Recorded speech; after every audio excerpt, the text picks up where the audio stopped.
Hello, अस्सलाम वालेकुम। क्या हाल है? कैसे हैं आप सब? उम्मीद करती हूँ कि आप सब ठीक होंगे, खैरियत से होंगे। तो आज का व्लॉग जो है वो है, आप लोगों ने टाइटल देख लिया होगा, तो उसके मुतालिक बात करेंगे केयर होम की जॉब्स यूके में। तो उसको केयरा भी कहा जाता है, केयर असिस्टेंट भी कहा जाता है, और आजकल इस वीज़ा पे आने की लोग बहुत कोशिश करते हैं। तो आज मैं आपको ये बताऊँगी कि ये कैसे ले सकते हैं, और आप कैसे, इसकी रिक्वायरमेंट्स क्या हैं, और इस में करना क्या पड़ता है। तो जी सबसे पहले तो ये टियर 2 कैटेगरी का वीज़ा है। तो इसके लिए जो है आप ऑनलाइन वेबसाइट्स हैं, कंपनी के एनएचएस जो है ना, यहाँ का नेशनल हेल्थ केयर सिस्टम है, वो खुद रिक्रूट नहीं करता। आप ऑनलाइन कंपनीज़ होती हैं, वो वेबसाइट्स होती हैं, वहाँ पे जाकर आप अपनी प्रोफाइल देकर वहाँ पे अप्लाई कर सकते हैं। मैं यहाँ पे आपको स्क्रीनशॉट भी दिखा दूँगी। आप इन सारी वेबसाइट्स पे इंडीड है, लिंक्डइन है, और टोटल जॉब्स है, ये सारा हैं। इन पे आप आराम से अपनी सीवी प्रोफाइल अपलोड करके तो अप्लाई कर सकते हैं। अगर आपको फिर वहाँ से जॉब ऑफ़र मिल जाती है, एक तो ये है कि आपके पास की क्या स्किल्स हैं। आपके पास अगर अगर आप डॉक्टर हैं और आप नर्स हैं, यानी आपके पास कोई हाईली क्वालिफ़िकेशन है, आप नर्स हैं, या इसी तरह की कोई और आपके पास वो है, सर्टिफिकेशन है, तब तो आपको आराम से उसी कैटेगरी में अच्छी सी जॉब मिल जाएगी। ठीक है। लेकिन इसके अलावा अगर आप लो स्किल में जो केयर का वीज़ा अप्लाई करते हैं, इसके लिए कोई ख़ास रिक्वायरमेंट्स नहीं होती हैं, वही है कि क्वालिफ़िकेशंस और एक्सपीरियंस क्या होती हैं। आपके पास सिंपल आपका मैट्रिक हो, इंटर हो, वो भी चल जाता है।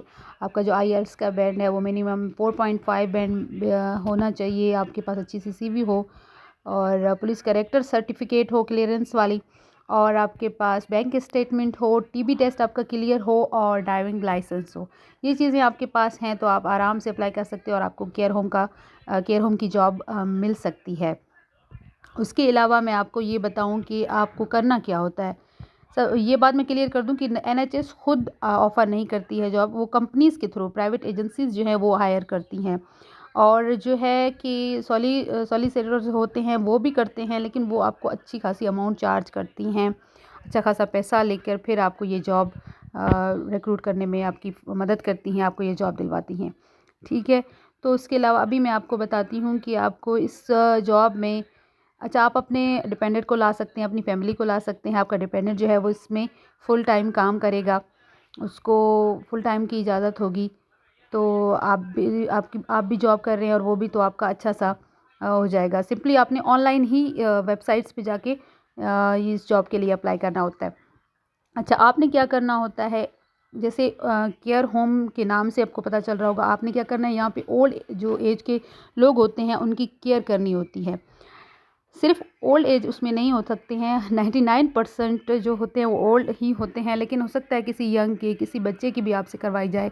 वो डिपेंड करता है, आपको कंपनी एक दफ़ा हायर कर लेती है तो वो डिपेंड करता है कि कंपनी आपको कहाँ भेजती है, कहाँ पे आपको रखती है, कहाँ पे आपको काम करवाती है। तो मोस्टली ये होता है कि ओल्ड एज होम जो होते हैं, वहाँ पे जो बूढ़े लोग होते हैं वो अपनी केयर नहीं कर सकते। जिस तरह यानी कि एक छोटा बच्चा होता है, वो केयर अपनी नहीं कर सकते, तो आपने उनकी केयर करनी होती है। उनकी बाथिंग अगर करवानी हो, उनको नहलाना हो, उनकी अगर वो बाथरूम तक नहीं जा सकते तो बेड पे ही आपने उनकी क्लीनिंग करनी होती है।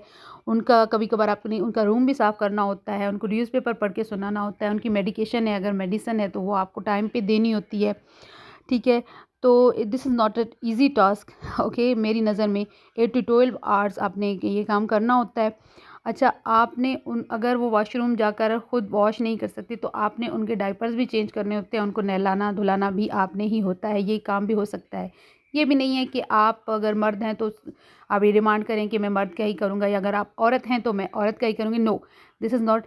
आपको कोई भी दिया जा सकता है। आप औरत हैं तो आपको किसी लेडीज़ की भी जेंट्स यानी मर्द की भी करनी पड़ सकती है, और आप अगर मर्द हैं तो आपको किसी औरत की भी करनी पड़ सकती है। जवान भी हो सकता है, बूढ़ा भी हो सकता है। ये सारी बातें ज़हन में रखें। This is not a easy task, मैं अगेन कह रही हूँ। तो होता क्या है, और अगर आपको लगता है कि आप ये सारे काम कर सकते हैं, तब ही आप इस जॉब के लिए अप्लाई करें, और आप आराम से आ सकते हैं, ये काम कर सकते हैं।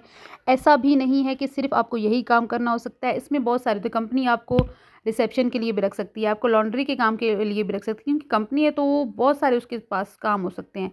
लेकिन ये ओल्ड एज जो लोग हैं उनकी खिदमत आपने अपने जहन में रखनी है। ये ज़रूर इस काम के लिए भी आपको हायर कर सकते हैं। हम आपको पे करेंगे यहाँ पे आवर्स के हिसाब से, घंटों के हिसाब से पे करना करती हैं कंपनीज़ आपको। तो 1 घंटे का मिनिमम मेरे ख़्याल में £10.5 आपको मिल जाता है। अर्निंग तो सही होती है, बट ये है कि जॉब जो है ये ईज़ी टास्क नहीं है। हाँ, अगर आपको लक है तो आपको किसी रिसेप्शनिस्ट में, लॉन्ड्री में या कुछ और काम के लिए, या आपको ड्राइवर करके कहीं रखा जा सकता है कि आप कंपनी के लिए ड्राइवर का काम करें। अच्छा, उसके अलावा मैं ये भी बता दूं आपको कि कभी-कभार ऐसा होता है कि आपको किसी एक ओल्ड एज होम में रखा जाता है कि वहाँ पे आपने एक ही पेशेंट की सारा दिन ख्याल रखना होता है।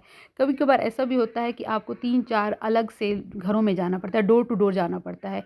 यू विल गो देयर और आपने उनकी मेडिकेशन करनी है, टाइम पे उनको दवाई देनी है, उनको ब्रश करवाना है, उनका मुँह धुलाना है, सारा कुछ करवा के वहाँ से निकलना है, फिर दूसरे पे जाना है, दूसरे पे जाके आपने यही काम करने हैं। यानी उसकी जो नीड है, जो भी है, अगर वो आपको कहता है मुझे वॉक पे ले जाओ, तो आपने वो, यानी वो 2 घंटे होते हैं या 1.5 घंटा होता है, वो कंपनी आपको खुद बता देती है कि आज का आपका ये शेड्यूल है, आपने इतने-इतने घरों में जाना होता है।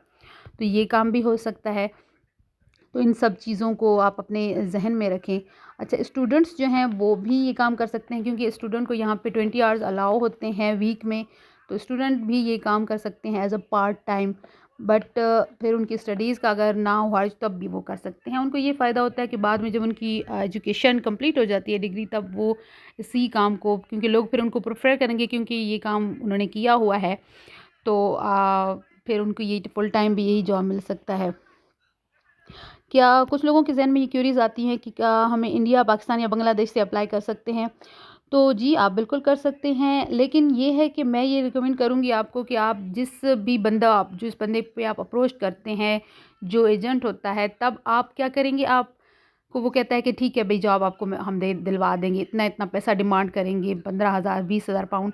लेकिन आपने क्या करना है, इसमें बहुत ज़्यादा स्कैम हो रहा है, आपने ख़्याल रखना है। आपने क्या करना है, आपने उस बंदे का नाम, उस कंपनी का नाम ज़रूर मालूम करना है, फ़ोन नंबर लेना है कंपनी का। तो यहाँ पे यूके में ये है कि सारा कुछ जो है वो स्ट्रेट होता है, कोई भी 2 नंबरी का काम जो गवर्नमेंट के थ्रू है वो नहीं होता। अगर तो आप उस पे कंपनी पे नंबर पे कॉल करें, अगर कोई यहाँ पे जानने वाला है तो उसको फ़ोन करके कहें कि जाकर वो देखे, लोकेशन देखे कि आया वो कंपनी है, एग्ज़िस्ट करती है कि नहीं है, तब। और अगर आप उस कंपनी पे कॉल करते हैं, अगर वो कंपनी है तो वो आपको बताएँगे कि जी हम हैं और हमने ये जॉब ऑफ़र की हुई है। अगर नहीं तो वो आपको बता देंगे। तब आप इस स्कैम से बच भी सकते हैं। ये मैं एक टोटका बता रही हूँ आपको, ये ज़रूर कीजिएगा, वरना अदरवाइज़ ये है कि आप मे बी कि वो बंदा स्कैम कर रहा हो आपके साथ और आपके पैसे भी जाएँ, यहाँ आकर वो कह दे कि नहीं जी कंपनी गई तो डूब गई, कंपनी हायर नहीं कर रही है, इस तरह एटसेट्रा एटसेट्रा। तो इस तरह के भी मसले हो जाते हैं, स्कैम हो जाते हैं। तो आपने ज़रूर कॉल करनी है, प्रॉपर रिसर्च करें। और कंपनीज़ तो बहुत सारी होती हैं, कंपनी लाइसेंस्ड कंपनी होती हैं और वो बिल्कुल आपको ऑनलाइन मिल जाएँगी, उनका सारा डेटा होगा। तो आप आराम से रिसर्च करके तभी अप्लाई कीजिएगा। तो जी, अगर आप कंपनी के साथ 3 साल या 5 साल का कॉन्ट्रैक्ट है तो आपने वो टाइम पीरियड पूरा करना होगा। आप स्विच नहीं कर सकते हैं किसी और जॉब पे, किसी और कैटेगरी वीज़ा पे नहीं जा सकते हैं। तो आज का व्लॉग मेरा होता है एंड।